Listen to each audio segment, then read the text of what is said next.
penting, Pak. Makanya saya bilang, ya, kita yang di dusun Lombok ini jangan salah pilih lagi. Ya. Pilih yang sudah punya kerja nyata.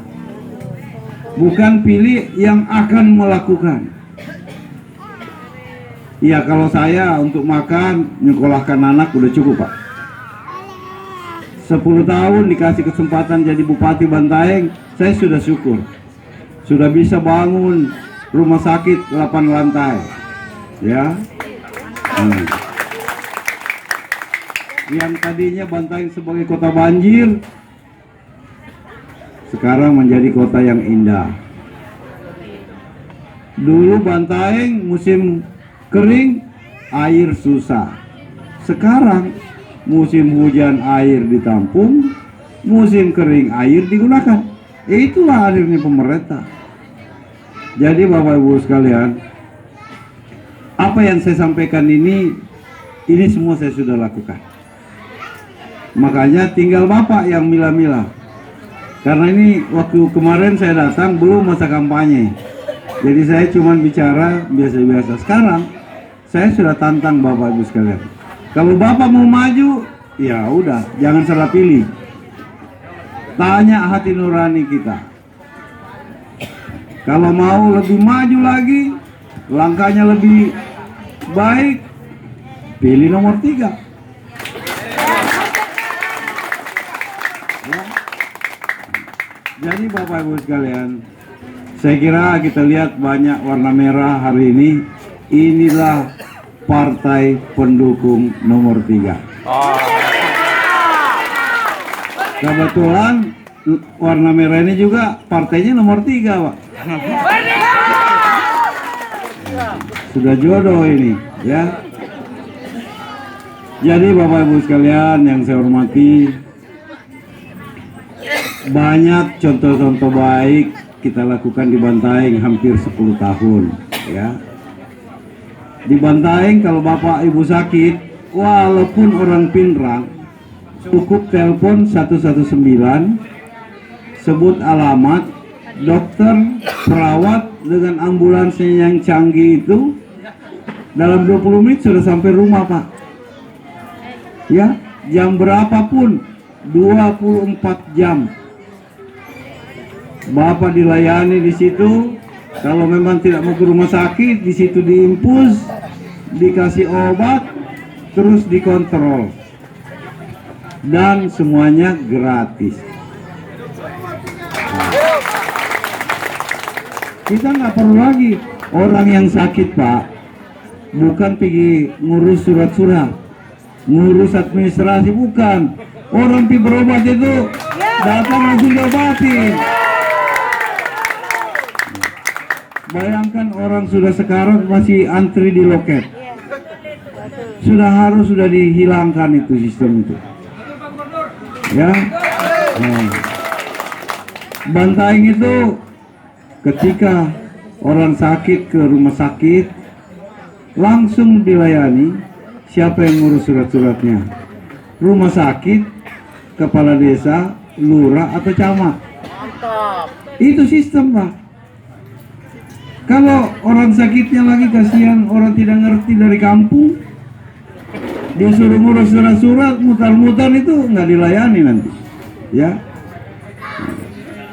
Jadi sekarang bukan lagi lip service itu, ya, birokrasi yang melayani, bukan lagi, harus dilakukan. Jadi kami, ya, hampir 10 tahun menjadi Bupati Bantaeng, saya sampaikan kepada seluruh, mulai dari wakil bupati sampai ke tingkat desa. Tahu enggak, kita ini bekerja digaji oleh siapa? Oleh rakyat. Uang kecil-kecil itu, uang PBB itu dikumpul-kumpul, gaji kita, Pak. Bayangkan kalau kita sudah digaji, kita yang mengkhianati lagi mereka. Masya Allah. Ya. Jadi Bapak Ibu sekalian, saya yakin insya Allah hari ini survei kita masih berada di urutan pertama. Selisih dari nomor 2 itu sudah 16%, ya. Dari awal, Pak, dari awal sebelum saya maju di survei, kita punya ranking memang selalu di atas. Kenapa coba? Bukan karena kampanye, Pak Nurdin, enggak. Karena ada bukti nyata dilihat, ada kerja nyata. Kita mau perubahan, itu aja. Kita mau perubahan, kita mau pemimpin yang sudah membuktikan kerjanya. Ya. Jadi kalau kita, Bapak Ibu sekalian, makanya saya bilang,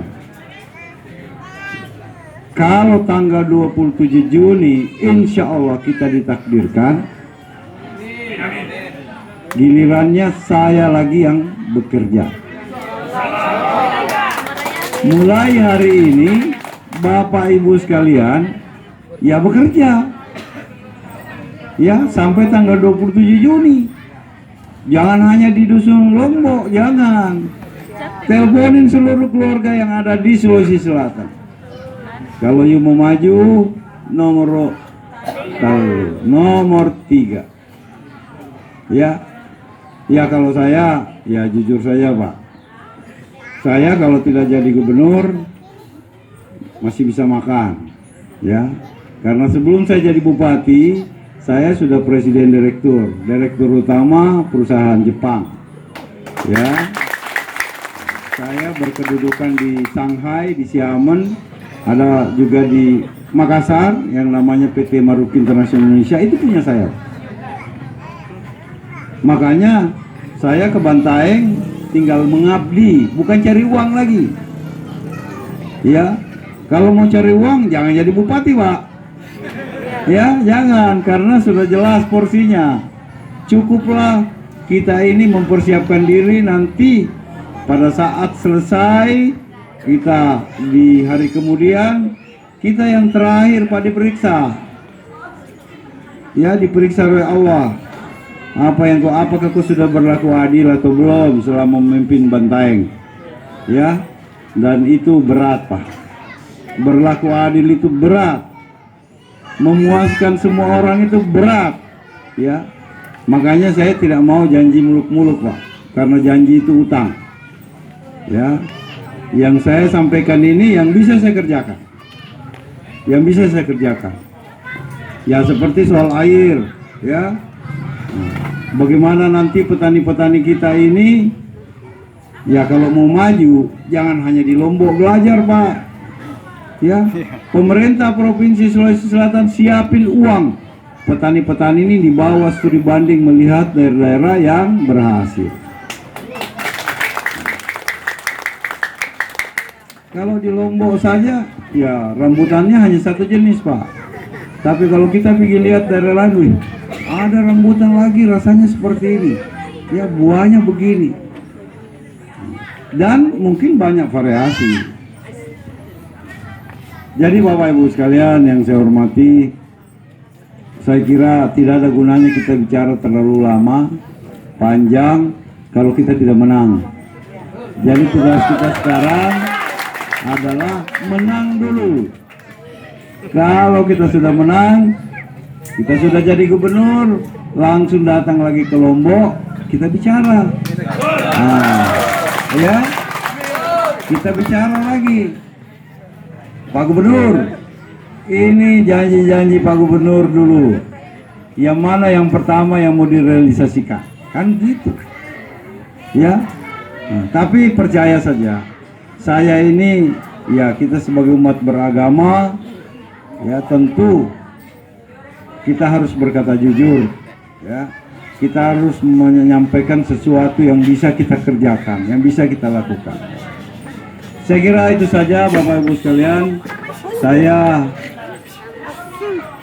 selalu diajarkan oleh orang tua saya, termasuk guru saya waktu saya mengambil doktor di Jepang, bahwa kurangi bicara tapi banyak bekerja.